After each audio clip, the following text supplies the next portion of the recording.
So what do we do now? When we were shooting Jurassic World, the fun thing to do on set was to talk about how this story could evolve. This movie is not actually a sequel, it's part of a trilogy, so it's designed to be number 2 in the story of all 3 movies. Action! We knew you were only gonna get to be on an island with a theme park once, because you're gonna break everything, you're gonna destroy everything that it was. And so what would be the result of that? What would be the next step beyond it? In the original book of Jurassic Park, they talk about how it was a volcanic island, and so we zeroed in on this as being an opportunity.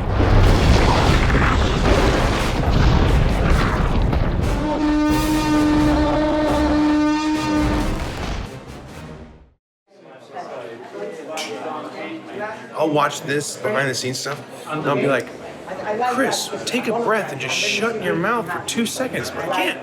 It's a compulsion. And then she laughs every time. It's so nice. It's so nice. I'm so privileged to be the audience to your nonstop talking. Aww. I've got one really long chest hair. I think we've established that. She's always on the hunt for it. Oh. Gross. There we go. That's how we get pumped up. Rocky, and then the Muppets. I know, I just came down here because I was like, I hear the Muppets. I think there's great chemistry between Bryce and Chris, but I think it's evolved to a point that now they can basically find a new way of relating to each other, which has just as much comedy as it does drama. Chris was saying, let's just feel it out, let it happen. present. Let it happen in the moment instead of predetermining it. Yeah. And she said, great, but she was faking it, and she had already predetermined exactly. I know what I'm gonna do. So this is the last shot of the movie. Chris, what's your job on this movie? I am an actor. Can you tell me some of the other movies that you've worked on in the past? You may know me from Jurassic World. Yep. For somebody who doesn't really know what an actor does, how would you describe what your job is and what are the most important elements of your job? It really depends. Today, it is important for me to walk down a stream and turn my head a certain direction and squint my eyes. 3, 2, 1, action! And other days, I might be running away from something, so it's very physical. It's only 20 yards, so I can't get to top speed. I'm probably only going 60, 65 miles an hour on that run. And then there are also moments of fear and a little bit of levity. Chris, what was one of your favorite movies from childhood? One of the movies that made you kind of want to do this? Anything with Jim Carrey and anything with Sylvester Stallone. Your career is a combination of Jim Carrey's and Sylvester Stallone. Yeah, really.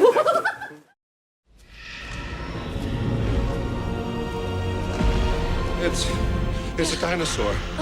In the book Jurassic Park, Michael Crichton figured out how to bring dinosaurs back to life in the 20th century, and he did it through science. And that's what really attracted me to the Jurassic Park movies. At the time, it was only one movie, but I wanted to do it in the correct way. And I didn't want to make a Godzilla movie. I wanted this to be a movie that was based on quantifiable science. I remember very well the first time I saw Jurassic Park. I think it's the first time I was in front of a movie and I was aware that I was watching movie history.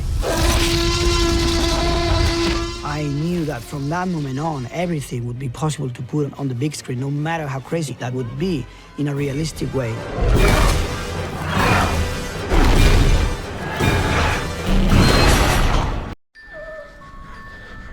What is that thing? They made it.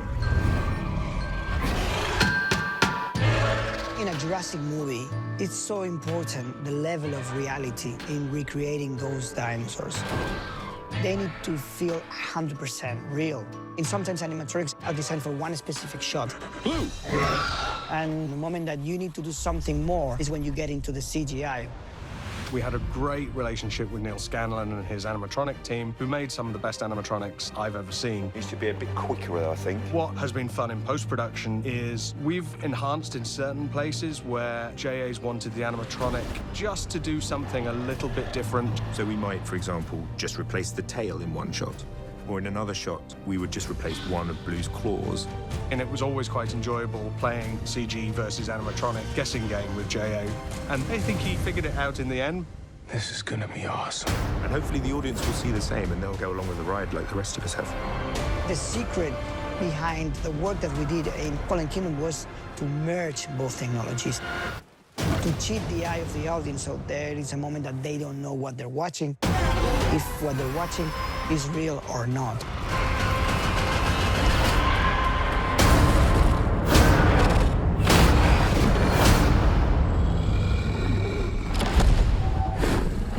So you did all your own stunts on this, or you had a... No, I had a stunt man, but I don't think there were any stunts on this that I didn't at least attempt to do. Are any of those in the movie?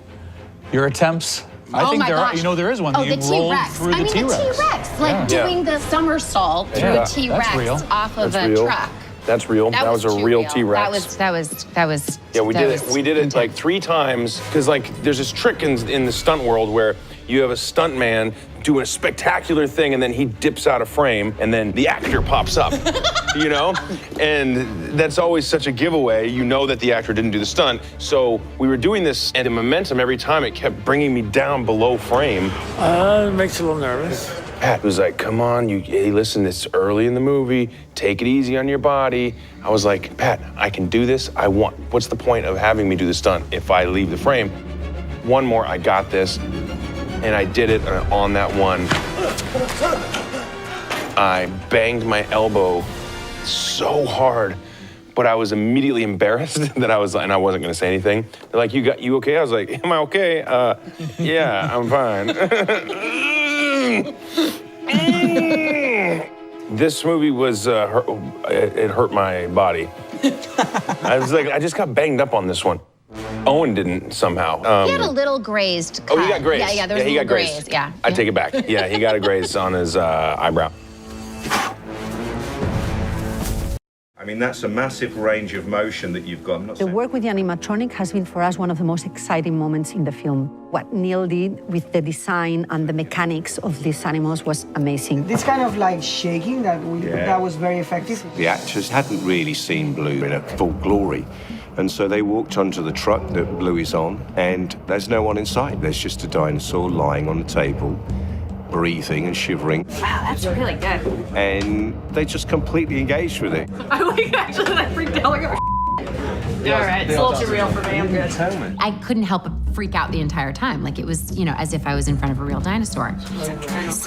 It sweat, it drooled, it blinked, it had eye fluid. It was just the coolest thing I've ever seen in my life. This is super disgusting. The kids will love this. We are beneath the table on which rests Blue, and each of these levers controls a different portion of her, from each of her fingers to articulating her wrists, shoulders, elbows, her jaws, her eyes. There's a whole team of dudes down here. Hey guys. What's up? And 3, 2, 1, and that's it. Go. It's amazing where technology and then this very ancient art of puppetry come together and you get a velociraptor. No. Can you feel that? Yeah. Okay, here we go. And action. We have our T-Rex that can be puppeteered from below and from the back. And so those scenes were built specifically to be able to use animatronics in a way that we couldn't in the first Jurassic World. The star of the first 4 Jurassic movies right here. It's really nice when you meet an icon, someone you grew up loving, you get an opportunity to work with them. It's really a dream come true. We knew that Bryce had to climb on board. And it weighs tons, and it has a huge amount of power and aggression, and so we also don't want to injure her. So there is a soft section in the middle of the neck, which is designed almost like a sort of saddle. There are grab handles that are hidden, so she can hold the T-Rex. Good job. You're making this look totally normal. So there's about 8 puppeteers. There's a person at the back that does the lifting of the entire body. There's a person, or 2, which operate the main neck. The head is controlled through a radio control system. There's another puppeteer who's looking after the eyes, the eye blinks. Another one that's looking after the breathing and the nostrils. And then one other person who's looking after the jaw. We wanted to get a feeling that she was snoring away and dribbling. So this floor became rather treacherous as the day went on. We mixed up a mixture of clear and white slime, which is pretty awful. Fantastic, isn't it? It's great.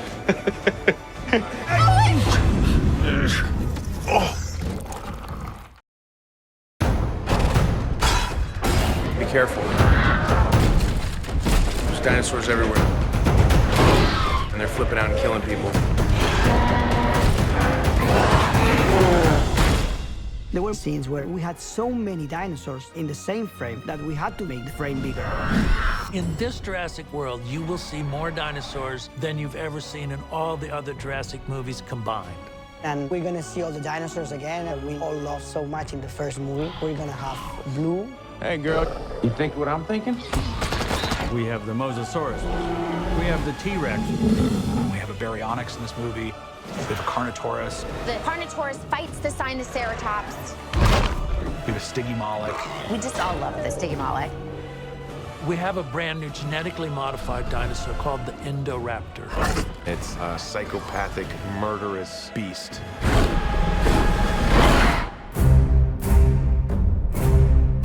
We're dealing with animatronic dinosaurs. It's so cool, and the animatronics are awesome.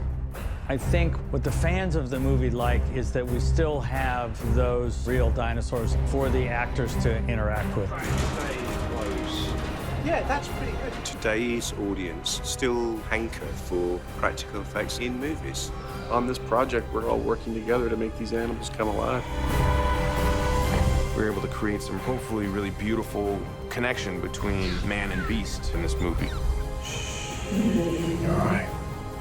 There's dinosaurs everywhere.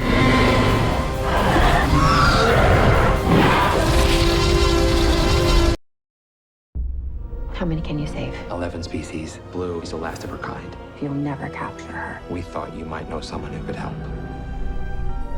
There's a sense of majesty to these dinosaurs. They are awe-inspiring. They really appeal to some desire in us to just look at them and watch them. They're beautiful. These dinosaurs were of this earth 65 million years ago, and now they're in a place that is completely foreign to them. I wanted to identify the human angle. How would you feel if this happened to you? If you were brought into a world that you didn't belong in anymore? The whole movie is about empathy. Empathy towards the dinosaurs, and this moral debate of what are they going to do. Should they live? Should they die? What's right? What's wrong? What's our responsibility? That is really the dilemma. Do these animals deserve the same protections given to other species? Here I am talking about dinosaurs again. The dinosaurs have emotions and human qualities in this movie. In order to be able to make it grounded, the best place to look is to the real world. You have to be able to understand that animal world show and express pain. On this project, we're all working together to make these animals come alive. Just like the animals around us today, they had environments that they lived in, long gone, but was very real. An entire generation has grown up in a world where dinosaurs are living and breathing. We will save them for our children. I hope this film touches people and leads to some action for the conservation of animals worldwide. Hey, Blue. There are these reaction videos that are online on YouTube of people watching the trailers. And what they'll do is people will make a compilation of all of them and they'll put them in this grid. So you're watching different people react in real time as they laugh and they're surprised and they can't believe there's a Carnotaurus in it. I will sit and watch that for a while. And it's very entertaining and it's like having the lights on in the theater. Yes, yes, yes. People at my gig come up to me and they say, hey, can I film something? Do that scene with me you did with Laura Dern.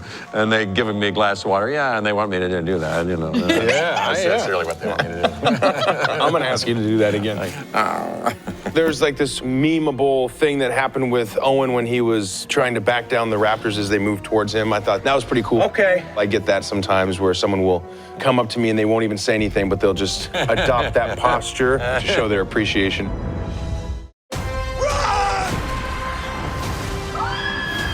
Watch it as big and loud as you can in ultra-high definition.